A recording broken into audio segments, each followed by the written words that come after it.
Good afternoon, Suidlanders. How are you? I really hope that you're well. I hope that you are all well in these very trying times. I want to chat to you today about something that we've discussed before, but bears mentioning again because I learned a lesson this week. As you know, I've just gotten a ringing in my ears. Excuse me. It's gone. I learned a lesson this week. As you know, I keep chickens as a preparation thing. It teaches me about chickens. They're easy to keep. It is an expensive undertaking. The food they eat is not for free. And building coops can become expensive. Yeah, you can just let them run free range. Mine graze on my front lawn. I live on the main street, I don't know if it's the biggest street, let's call it, the longest, I think, in Van der Kloof. And my house looks down on that street. It's terraced. And so any of you who've ever been to Andre and Athlone Coetzier's very successful restaurant, Oppie Deck, will have driven past my house, and you may have seen my chickens grazing on the front lawn. But you have to have coops for them, and it can become, if you plant vegetables, then they chow the vegetables, then you've got to make either enclose them properly or make a big run for them and so on. But it's worth my while. In my opinion, it's worth what it costs to learn a little bit about them. And those of you who know me well know that I have dogs. And recently, I lost one of my dogs to parvovirus, cat flu. It was that poor animal went through excruciating suffering. By the time that it was apparent what was cooking, I took him to, I think it was, I could be wrong, man, but I couldn't go, the day that I really knew what was cooking, I couldn't go to the vet for some reason. Perhaps it was a Sunday, I don't know. So I could go by the time that it was severe. And I got to the vet 100 and something kilometers away, and he wasn't there. He was away that one day. So I drove on to Colesberg. By now I was in for, I could be exaggerating, but 150 kilometers one way, maybe more. That vet said, absolutely cannot help you, do not have spaces, do not have appointments, you're tough luck. I don't know, maybe they're that busy that they really can't take emergency cases, but I was horrified by the service and by the way that it was handled. By the receptionist. I mean, she was truly appalling. And, let me not say it. So I drove to Garib. By this time, this is now 5 hours later, and that vet wasn't there either, but she drove. She left wherever she was. Her receptionist phoned her, and she came to help me, for which I'm grateful. And she said to me, you're wasting money. Anyway, the dog survived for another couple of days, but it was terrible what it went through. And it was a great lesson to me. Very hard, painful lesson.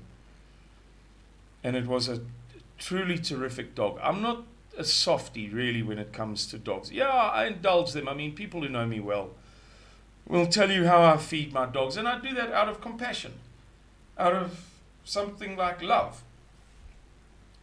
But I value dogs for their utility.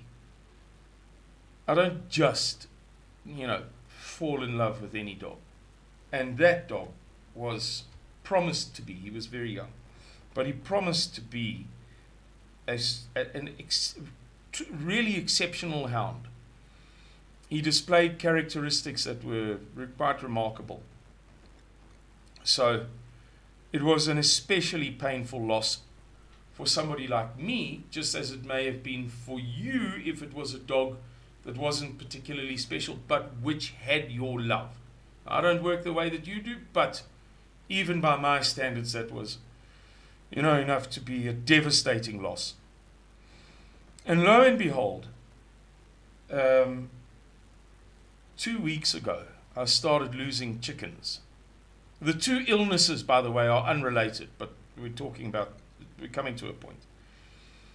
And I lost 9 in the span of a few days, and I couldn't find all of their carcasses. So I assumed that it was Miskel yard cutter, what do you call them? Civet cats. Or grey mongooses, although it was unlikely that it was grey mongooses, because what they tend to do is catch the little ones. They can climb. So the fence is, well, it helps, but it's not foolproof. They tend to grab the little ones and just eat out their necks, the soft neck portion here, and leave the rear of the neck, and then buzz off, So maybe it's a snake getting in, maybe it's a, I don't know, Leguan getting in, maybe it's as I say, a civet cat. Yeah, I wasn't sure. And then a couple of them died in some sort of agony. You could see they were in pain, twisting and turning. Oh, it's terrible. So by then it was like, I think 9 in total. And lo and behold, another one fell ill. And I thought, gee, I'm just going to do whatever I can. So I gave it antibiotics. Hey, presto, it came right. I think it took 3 days of antibiotics. And I was looking at her just now, and she seems to be in the same condition she was in before she fell ill. Full recovery. Okay. Then another one died this past week. Today is Tuesday. So over the weekend, it was over the weekend. And it was too late. I suppose it had a weak immune system, because I hadn't seen it ill. And the next thing it was, so just at the same time, roughly, a few days ago, my puppies, I've got 6 puppies, 5 weeks old, 5 weeks and 2 days. My puppies began to display the same symptoms as the previous new puppy that I got, not from my dogs, but that I got from Louis Hutton, displayed when he died. So I was frantic. I was absolutely devastated.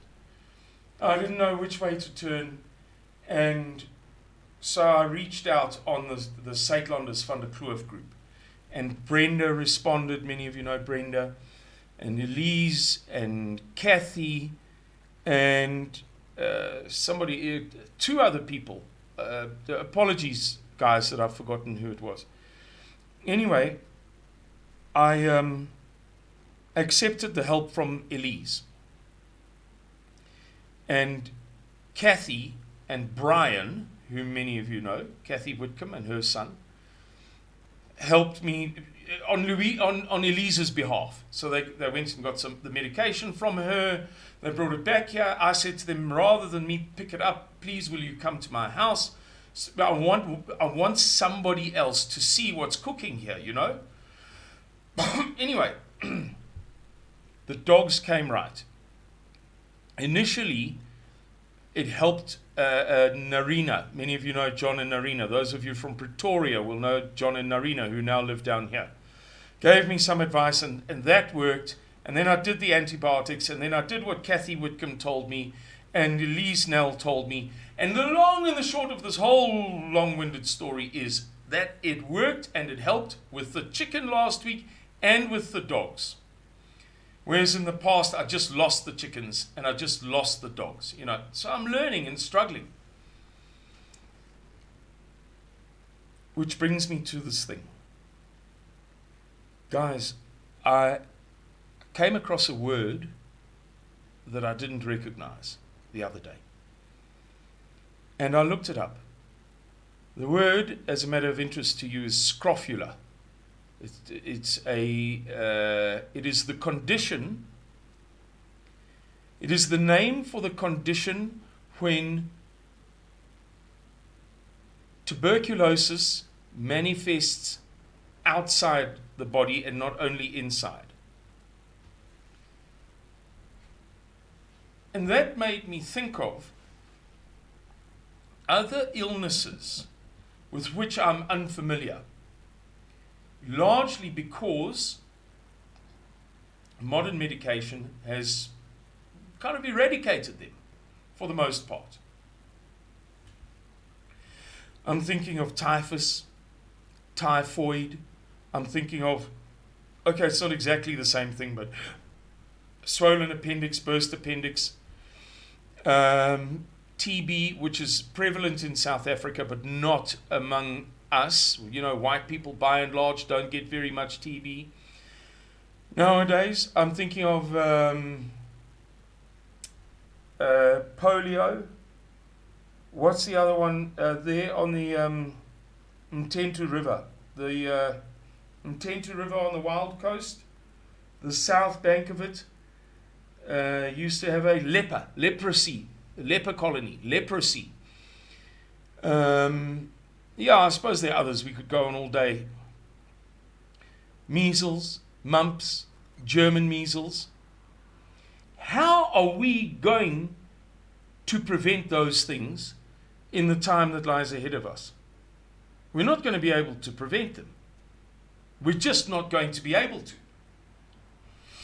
How are we going to, you know that Java that you get as a lighty? MMR, measles, mumps, rubella being German measles. Smallpox, chickenpox. How are we going to prevent these things? We are not going to be able to prevent them. It's a terrifying thought. Scrofula, TB, measles, mumps, rubella, smallpox, chickenpox, polio, cholera, bilharzia, malaria in some portions of South Africa are going to devastate us. Did you know there's a dam in the far west of South Africa? I'm not going to mention the dam's name for reasons of security, where the people who built it suffered, the far west of South Africa, so far west that it might be described as the very periphery, the very furthest edges of the Kalahari Desert. Not the Karoo, the Kalahari.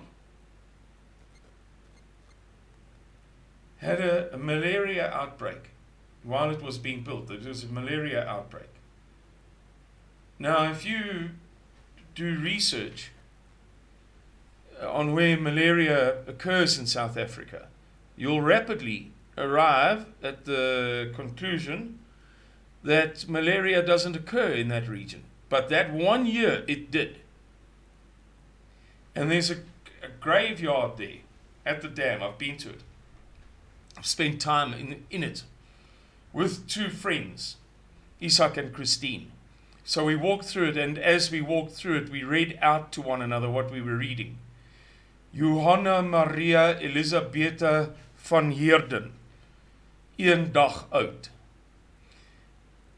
Petronella Christiana van Wyk, 1 week oud. And so it goes on. The women and children that died in that malaria epidemic. Heartbreaking, guys.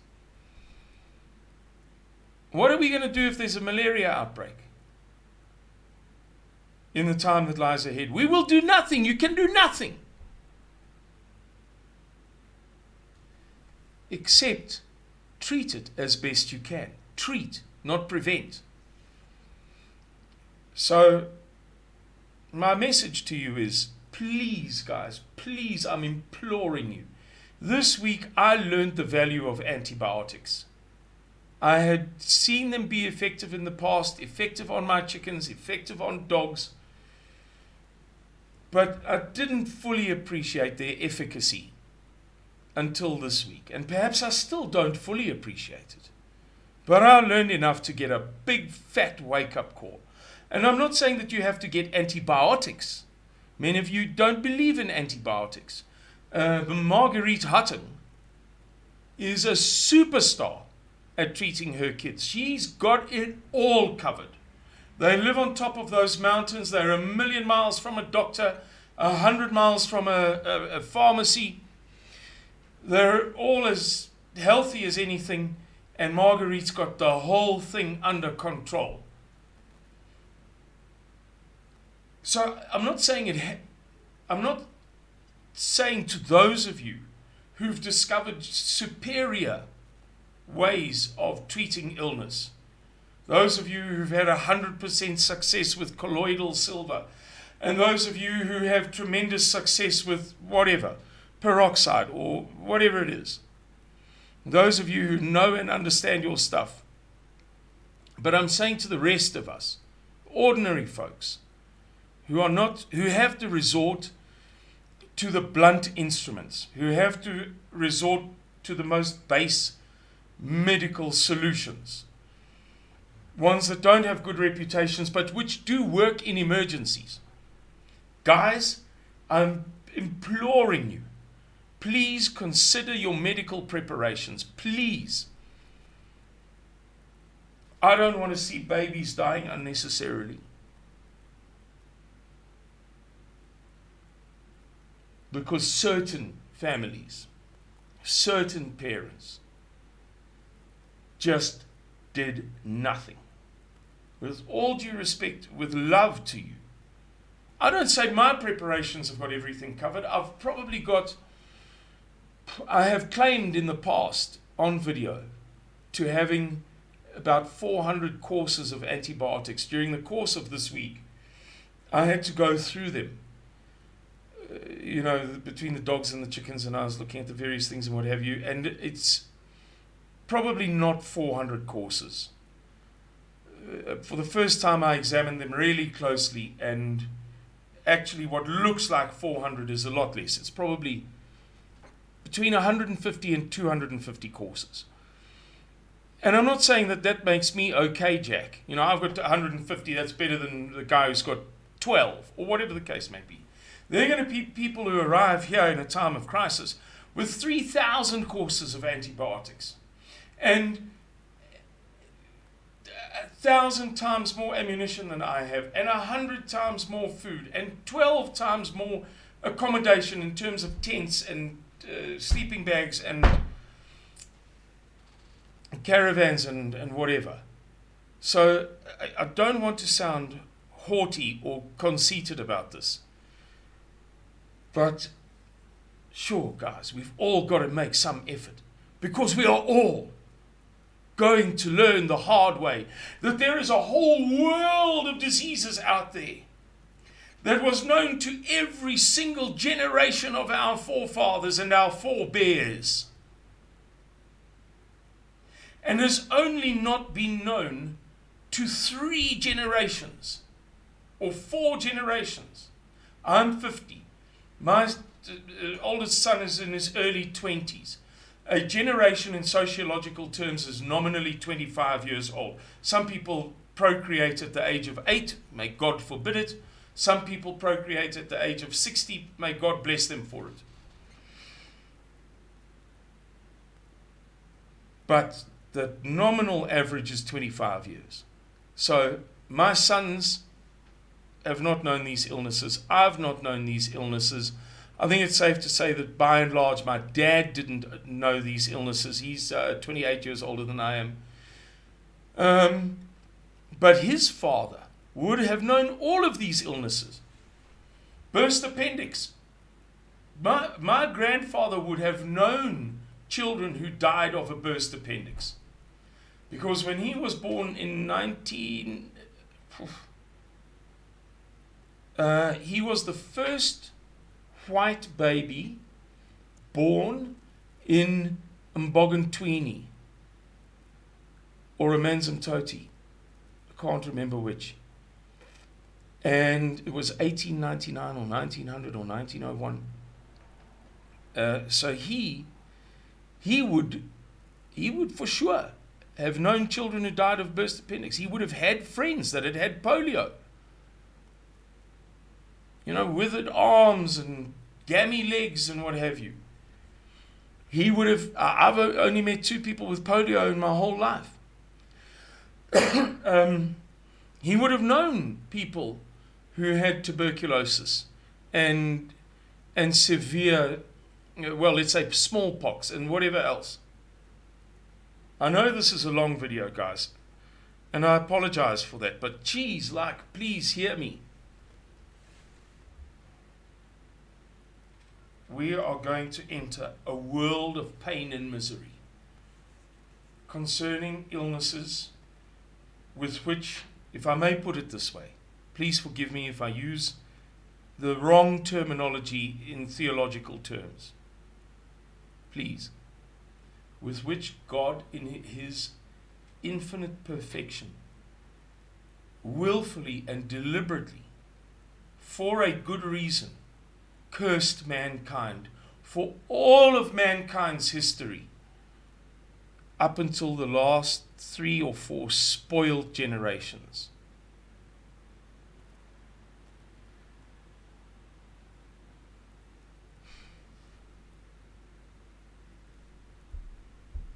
Guys, thanks very much for watching this video. I appreciate it. Saitlanders appreciates it. Please like, share, and subscribe. Share especially. Share with your sister-in-law. She needs it. I was chatting to Oom Johan Ayers about an in-law the other day. Woo, goodness gracious me. Hey, some of these people don't have a clue. Anyway, guys, enough's enough. Thank you very much, and may God bless and keep you in the time that lies ahead. Bye-bye.